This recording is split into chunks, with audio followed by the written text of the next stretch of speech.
복음 예수는 그리스도. 살리는 복음 예수는 그리스도.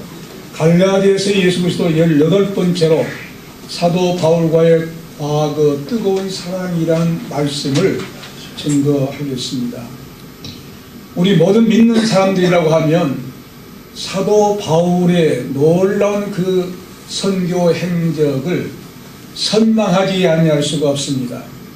그가 복음의 씨앗을 뿌리고 가꾼 과정에서 데살로니가 교회에 관한 말씀을 한 것을 보면은 얼마나 그가 정말 성도들을 위한지 알 수가 있는데, 바로 데살로니가서 2장 19절에 우리의 소망이나 기쁨이나 자랑이나 멸류관이 무엇이냐, 그의 강림하실 때 우리 주 예수 앞에 너희가 아니냐, 너희는 우리의 영광이요 기쁨이니라, 이런 말씀을 하고 있습니다.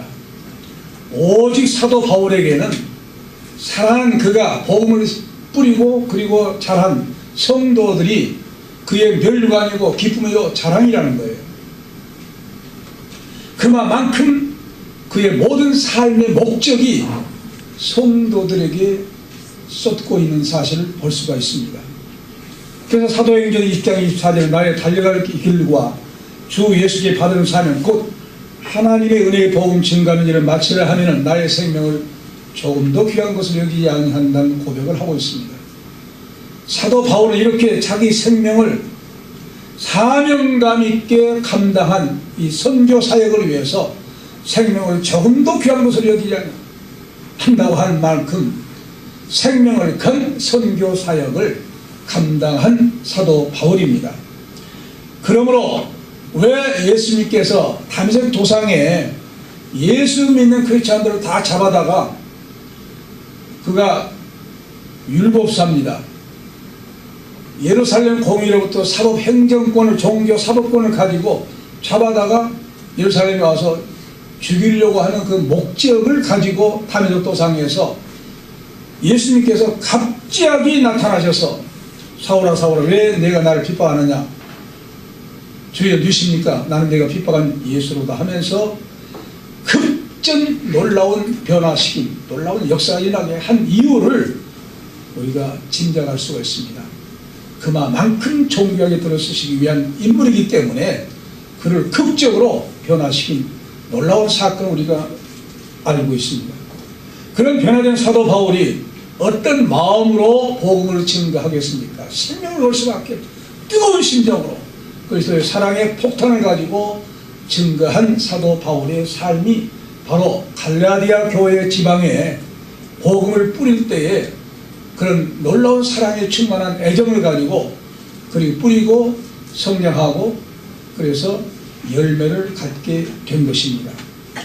그런 바로 그런 성도들이 갈라디아 교회에 서로 예수 그리스도의 복음을 만났을 때 주고받은 그들의 사랑은 첫사랑과도 같았어요. 그러나 그 사랑은 오래가지 못했습니다. 그래서 변질된 거예요.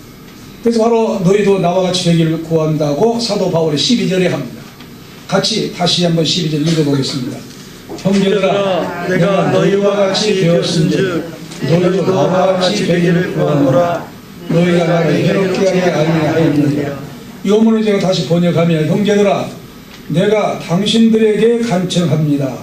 내가 당신들과 같이 되었으니 당신들은 나와 같이 되시오. 당신들은 내게 아무 해도 끼치지 아니하였습니다. 이런 말씀입니다. 이 말씀은 그 앞에 1절로 11절까지 예수 그리스도를 믿어서 하나님의 자녀가 된 사람들에게 어떠한 하나님의 놀라운 상급이 있게 되느냐, 이 땅에서도 복을 받지만 영원한 하나님 나라의 기업을 받는 기업 계승자다, 상속자다. 세상의 부모는 빚을 지고 잤을 때 빚을 상속해 주지만, 그리고 아무리 잘 살고 부자가 자기 자녀에게 상속해 준다 할지라도 그건 이 세상으로 끝난 거예요. 하지만 우리에게 받을 영원한 상속은 영원한 축복 아닙니까? 영원한 영생. 이거 누가 이런 복을 받겠어요? 재벌가가 받겠습니까? 아닙니다. 오직 예수 그리스도를 믿는 자들만이 주어진 하나님 나라의 상속권인 줄로 믿습니다. 이런 상속된 놀라운 복을 말씀을 한 거예요. 이런 상속자들이다. 얼마나 귀한 존재냐, 얼마나 귀한 우리 미래가 보장되어 있느냐, 장래가 있는 삶이냐. 우리는 하나님의 소망이 있다. 이 세상에서 우리가 죽은다 할지라도 하나님의 소망 가지고 영원히 영생하는 그 소망이 얼마나 존귀하냐 하는 사실을 역설한 거예요. 그런데 그 뜨거운 사랑을 다시 회상시킵니다. 그런 놀라운 복을 받았는데 왜 거짓 교사들, 율법주의자들이 와서 할례를 받아야만, 예수만 믿는 것으로 끝나지 않고 할례를 받아야만 구원을 받는다, 또 날짜도 지켜야 된다, 이런 이미 지나간, 이미 예수님이 이루어진 사건을 그 주님만 믿으면 되는데, 그렇다고 하면 그들은 이방인들이 예수를 믿어도 제물을 가지고 제사를 드려야 돼요. 헛된 일이에요. 이미 끝났어요. 왜 헛된 일 속에 다시 되돌아가느냐 하고 책망한 거예요. 그러면서 사도 바울은, 형제들아, 내가 당신들에게 간청한 당신들이 내가 당신들과 같이 되었은즉 당신도 나같이 되라고 한 이유는 무슨 말이겠습니까? 이 사도 바울은 복음을 증거하기 위해서 유대인이지만 율법을 초월해서, 율법을 확실히 아니까, 율법은 오직 예수를 인도하는 농학선생, 가정교사인 그 사실을 아니까, 그 이상의 한계를 넘지 못하니까 예수를 믿는 이 복음, 이 복음으로 말미암아 구원받는 이 일을 위해서 이방인들처럼 그 성에 들어가서 이방인들과 같이 생활하면서 복음을 증거한 그 복음, 이제 당신들은 내가 예수를 믿어 이 놀라운 복음을 전도한 것처럼 그와 같이 되라고 이렇게 간절히 소망하고 있는 거예요. 자기가 지금 진리를, 이 복음의 진리를 증거하고 있고 그 안에서 살고 있는데 왜 진리를 떠나서 다른 이단 종교를, 이단화되어 가서 헛된 구원을 포기해버리고 마는, 하나님의 상속자의 그 상속권을 포기해버리고 마는 그런 대로 되더라고 마냐 하고 안타까이 호소한 내용입니다. 그러면서 또 이렇게 칭찬도 합니다. 너희가 내게 해롭게 하지 아니했으니, 그런 말, 당신들은 내게 아무 해롭겠지. 그건 무슨 말이냐면 제1차 선교 여행 때 복음을 증거해서 그들이 받아들일 때에 아무런 방해나 해코지를 하지 아니했다는 거예요. 순수하게 잘 받아들였다는 거예요. 그런 너희들이 아니냐 하고 회상시킨 거예요. 그런데 왜 지금 과거는 달리 변해버리고 말았느냐? 대단히 지금 이 말씀을 하게 될 때는 사도 바울의 마음이 착잡합니다. 변질되어 버렸거든요. 그렇게 좋았던 그 당시에 처음 복음을 받아들였을 때 갈라디아 교인들이 아니거든요. 그러면서 그럼에도 불구하고 그들에게 뭐라고 합니까? 형제들아 그럽니다. 형제들아 그래요. 처음과는 달리 그들은 어떤 것에 유혹되고 말아왔습니까? 가만히 들어온 율법주의자들이 예루살렘에서 와가지고 예수만 믿어야 구원받는 건 아니라고 한 말에 솔깃해서 넘어가 버린 거예요. 그렇게 복음을 올바르게 증거해서 올바르게 잘한 줄로 알았더니 갈라디아 교회에 복음을 증거하고 다른 곳에 가서 선교하는 그 동안에 거기 교사들이 와가지고 변질돼버리고 만 겁니다. 그래서 그것으로 끝난 것이 아니에요. 사도 바울은 하나님께로부터 직접 받은 사도가 아니다. 계시받은 사도가 아니다. 사람들로부터 전수받은 것이다. 이를 모략을 합니다. 그리고 그가 직접 전수받은 것이 아니라 간접적으로 듣고 얘기한 것이다. 그리고 그가 열정적으로 복음을 전하면서 우리에게 환심을 사기 위한 것이다. 쇼다 하고 그렇게 말한 거예요. 그냥 넘어가 버린 거예요. 이 거짓 교사들에 의해서 갈라디아 교인들이 동절거리고 맙니다. 어떻게 된 겁니까? 생명을 걸고 복음을 전한 사도 바울에게 어떤 태도인 거예요? 배은망덕한 겁니다. 그럼에도 불구하고 그들을 향해서 형제들아 그렇게 불러요. 다시 예전에 복음을 증거했던 그 첫 믿음, 첫 사랑으로 돌아오라고 지금 증거하고 있는 그런 말씀입니다. 이렇게 자기를 통해서 복음을 받아서 예수를 믿어 구원받은 그들이 이제는 이단 사설을 통해 가지고 헛되게 구원의 놀라운 그 하나님의 상속권을 유지하지 못하고 쳐버리게 되어요. 엉뚱한 죄악으로 빠지고 있는 그들에게 간절하게 호소하고 있는 그들을 수용하면서 다시 돌아오도록, 하나님의 넓은 품 안으로 돌아오도록 사도 바울 역시 하나님의 사랑의 품을 가지고 그렇게 말씀을 전한 겁니다. 자, 바로 사도 바울의 위대한 점이 바로 여기 있어요.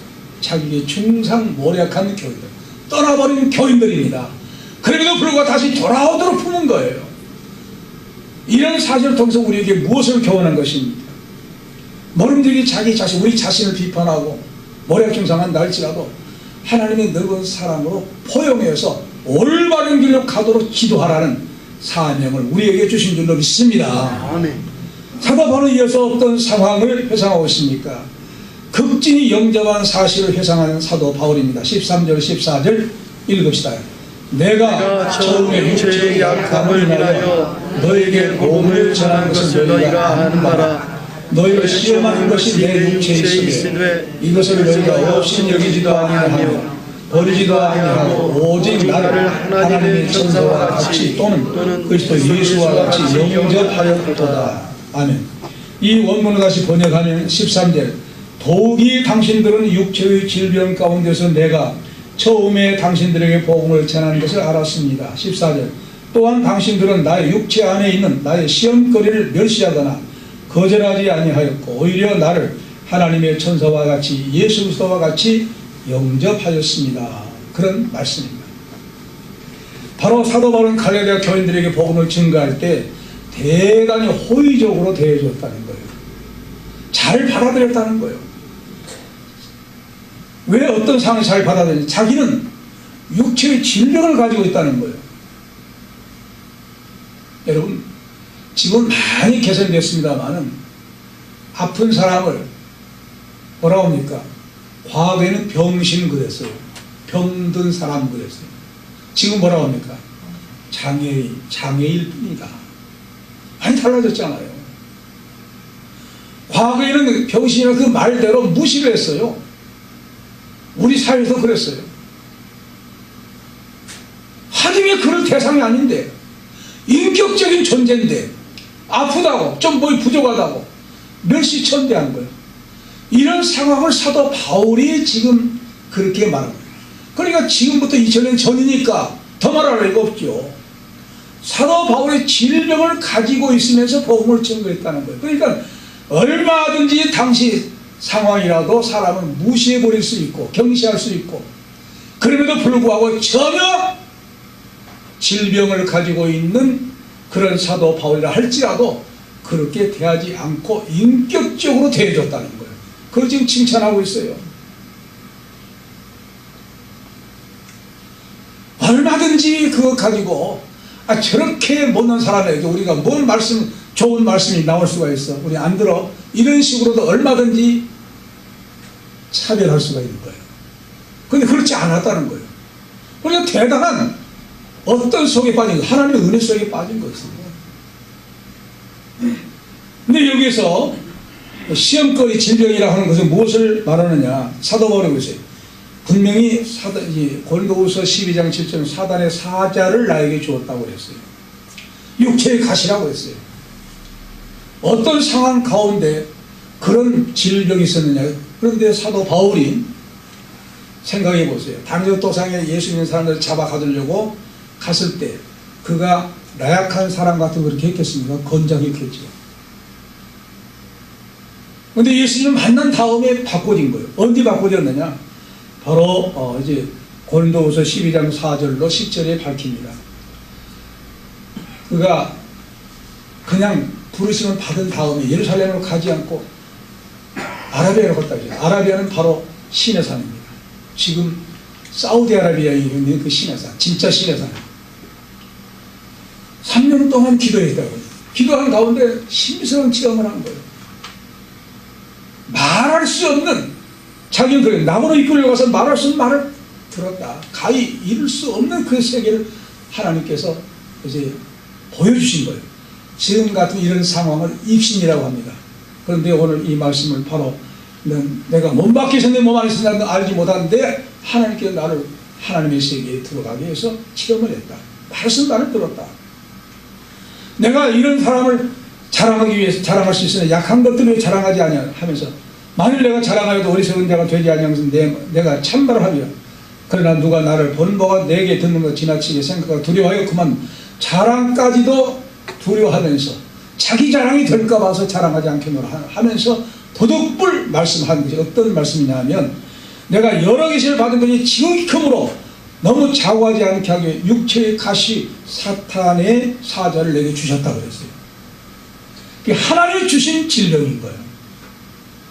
너무 놀라운 심스러운 세계를 보고 듣고 주셨기 때문에 그것 때문에 혼자 잘났다고 할까봐 낫게 하기 위해서 겸손하기 위해서 하나님께서 육체의 질병을 주셨다고 했어요. 그래서 이 질병을 물리쳐달라고 3번 기도했는데 하나님께서 응답 주신 것은 뭐라고 했습니까? 내 은혜가 네게 족하도다. 약한 데서 바로 이제 온전해짐이라고 한 말씀을 주신 거예요. 그러면서 오히려 약하고 궁핍하고 이런 사실 오히려 감사하게 생각하면서 기뻐한다고 했어요. 그러므로 내가 그리스도의 약한 것들과 능력과 궁핍과 핍박과 고난을 기뻐하노니 이는 내가 약할 그때 곧 강함이니라. 나와 여러분들이 약할 때 하나님께서 은혜 주시기 위한 섭리인 걸 믿으시고 하나님께 영광 돌 수 있는 이런 사도 바울 같은 신앙 가지시기 바랍니다. 아멘. 이렇게 말할 수 있는 은혜를 받았다는 거예요. 얼마나 놀라운 사실입니까? 너무 큰 은혜가 많기 때문에 교만하지 않기 위해서, 자고하지 않기 위해서 육체의 가시를 주었다는 거예요. 그래서 감사하고 있는 거예요. 일반 사람들은 그걸 알겠습니까? 모르는 가운데 저 사람은 질병이 있어, 약한 사람이 하고 무시할 수 있는데 갈대아 교인들이 복음을 증거할 때 그렇게 하지 않았다는 거예요. 왜 그랬을까요? 성령 충만한 가운데 복음을 증거했으니까. 그만큼 위대한 사도를 누가 질병이 있다 할지라도 무시할 만한 대상이 되겠어요? 안 되지. 그런 가운데서 하나님께서 오히려 내 은혜가 내게 족하도다. 내 능력이 약한 데서 온전하지니라.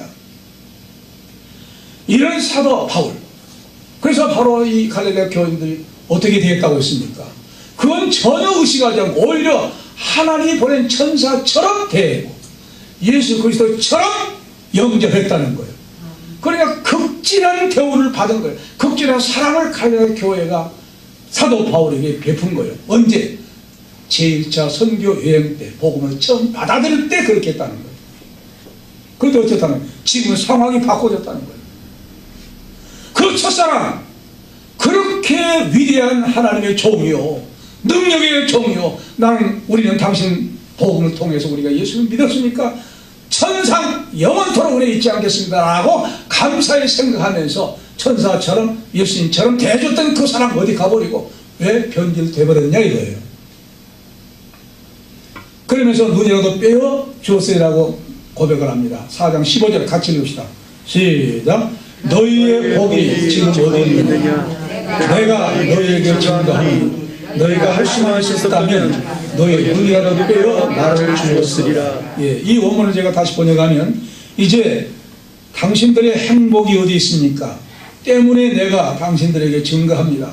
할 수만 있다면 당신들의 눈이라도 빼내어 내게 주었으리라. 이런 말씀입니다. 지금 이렇게 개혁성이 지금 이러는데 저는 이제 혹은 그런데 라고 번역했어요. 뭐라며? 당신의 행복이 어디 있습니까? 그래요. 보세요. 왜 이런 말씀을 할까요? 이제 율법주의에 쫓아가서 복음을 떠났어요. 복음을 떠나버렸으니 기쁨이 있겠어요? 이거 뭡니까? 얽매이죠. 넌 죄인이야. 얽매인 거예요. 마치 시장 사람들이 이사를 마음대로 합니까? 날짜 받아가지고 해요. 좋은 날 어디 어디. 우리는 마음대로 얽매이지 않잖아요. 얽매여서 산 삶이 된 거예요. 그래서 말하는 거예요. 당신들 지금 행복합니까? 행복하지 않잖냐 이거예요. 예수 그리스도를 믿어서 진리를 할 때 뭐라는 거예요? 진리를 할지 진리가 너희를 어떻게 하리라? 자유케 하리라. 자유 무엇입니까? 모든 죄악과 모든 얽매임, 모든 사망과 이 모든 것으로부터 자유한 것.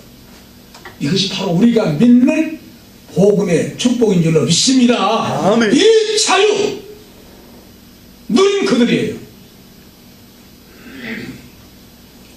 자유를 맛본 그들입니다.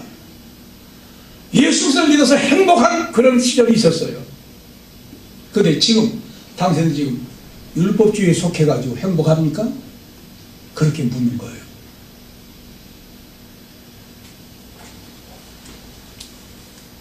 제가 구례종교회 심호할 때 1970년 중반 때입니다. 그 일어난 일이었어요. 한 번은 저의 내외가 두 사람이 가가호 축구 전도를 나갔어요. 축구 전도를 나가서 이제 만난 사람에게 예수의 복음을 증거하면서 믿으라고 전도 행각을 했는데 어떤 집에 들어가니까 문을 열고 어떤 사람이 남자가 마당을 쓸어요. 들어가서 복음을 증거해서 예수 믿고 구원 받으라고, 아주 좋은 복을 받으라고, 영생의 복을 받으라고 하니까 듣기 싫다고 해서 마당을 비쳐 우리를 쓸어버려요. 마치 우리가 뭐랄까 쓰레기처럼 나가라고 쓸어버려요. 나왔지요. 싫다고 하는데 거기서 기어코 해봤자 싸움밖에 안 되지 않겠어요. 근데 일주일 지나서 얼마 뒤에 며칠 지나서 그 집에서 소식이 왔어요. 제발 우리 집에 와서 아내가 병들었으니까 곧 기도해달라고. 여러분 병들었으면 어디 가야 돼요? 병원에 가면 되잖아요. 근데 왜 우리 내외로 초청을 해요? 의사가 고칠 수 있는 병이라면 우리에게 연락이 올 필요가 없죠. 자, 어떤 병을 의사가 고칠 수가 없습니까? 어떤 병 아세요? 안 걸려봐서 몰라요? 어떤 병을 의사도 못 고칩니까? 정신병. 귀신 들린 병. 귀신이 들었으니 의사가 귀신 쫓는 사람입니까? 육체의 질병을 고칠 수가 있죠. 귀신이 들리면 예수 그리스도 이름 밖에는 내쫓을 권세가 없는 줄로 믿습니다. 아멘. 고쳐달라는 거예요. 기도해달라는 거예요. 그래서 열심히 기도하신 몇 분을 초청해가지고 그 집에 저녁 먹고 가서 이제 찬송을 부르죠. 어떤 찬송을 부르겠습니까? 죄에서 자유를 얻게 하면 주의 보혈의 찬송. 보혈의 찬송. 우리 한번 그 찬송 한번 불러봅시다. 268장.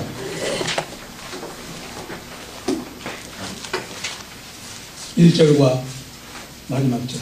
죄에서 자유를 박수면 한번. 죄에서 자유를 얻게 하는 보혈의 것 주의 보혈의 시야를 승리하니 참 놀라운 능력이로다. 예발갈 능력이로다.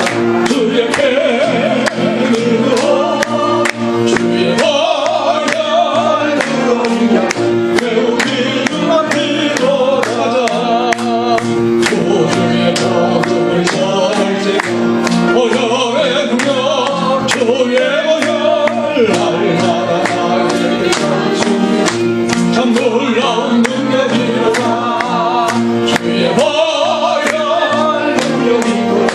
주의 폐능으로 주의 보혈 능력 매우 귀중한 피로다. 왜 그 집에 갑자기 부인이 귀신이 들려가지고 아프게 되었을까요? 하나님께서 우리 내외가 가서 복음을 증거하고 했는데 마당 빗자루 쓴 그 사람을 가만두지 않고 변화시키기 위해서 그 집에 이제 귀신 들어가서 괴롭히게 한 거예요. 성경 어디에 있어요? 요한 잠언 16장 3절. 잠언 16장 3절 뭐라 합니까? 악한 날에, 여호와께서 악한 날에 악한 자도 적당히 쓰임을 받는다고 말씀하고 있어요. 귀신을 이용한 거예요. 안 그러면 그 사람이 예수 안 믿기 때문에 열심히 가서 이 보혈 찬송을 부른 거예요. 저희 안에 사모의 환상 가운데 주님께서 딱 나타나시더니 옆구리, 창천의 옆구리에서 보혈피가 개어서 그 환자 머리에, 귀신 들린 사람 머리 위에 뿌려지더라는 거예요. 그래서 무엇이 보였냐면 군대 마귀가 들었던 이 군대 마귀가 떼를 지어서 나가더라는 거예요. 할렐루야. 그런 다음에 깨끗이 귀신이 물러가고 건강해서 예수를 믿게 된 줄로 믿습니다. 지금은 그분이 장로가 되었어요. 부인은 권사가 되었어요. 그 자녀들이 다 복을 받아 하나님께 영광 되는 놀라운 역사. 하나님은 그렇게 역사하시기 위해서 오히려 귀신을 이용해서 넘어지게 하고 예수의 보혈로 치료받는 예수 그리스도의 이름의 권세. 그래서 그가 질병으로 귀신 들린 것으로부터서 자유함을 얻는 이 귀한 구원의 복을 받게 된 줄로 믿습니다. 아멘. 그분이 예수를 떠나겠어요? 안 떠나죠. 왜? 장로 권사까지 같이 온 가족 자손들이 다 복을 받고 사는데 하나님 앞에 어떻게 하나님을 저버려요? 그 은혜를 그렇게 받도록 역사하신 그 자유. 오늘 나와 여러분들도 이런 놀라운 복을 주신 하나님이신 줄로 믿습니다. 아멘. 그분에게 주신 거 우리에게 받은 거예요 이미. 네, 그래서 바로 이렇게 하나님의 놀라운 은혜 역사가 넘치는 그런 하나님의 역사. 이것이 바로 복음이에요. 그래서 뭐라고 합니까? 진리가 자유케 한다. 왜 자유케? 예수 그리스도. 진리는 예수. 예수님이 자유케 한 거예요. 죄와 사망에서 자유케 한 놀라운 사람. 이렇게 뜨거운 역사로 이스라엘 백성, 이 갈라디아 교인들이 사도 바울을 영접했는데 지금은 행복하냐? 예수님을 떠나는 당신은 행복해? 이런 사실이 있어? 이런 유지하고 있어? 아니라는 거예요. 그러므로 이제 다시 이제 돌아오라는 거예요.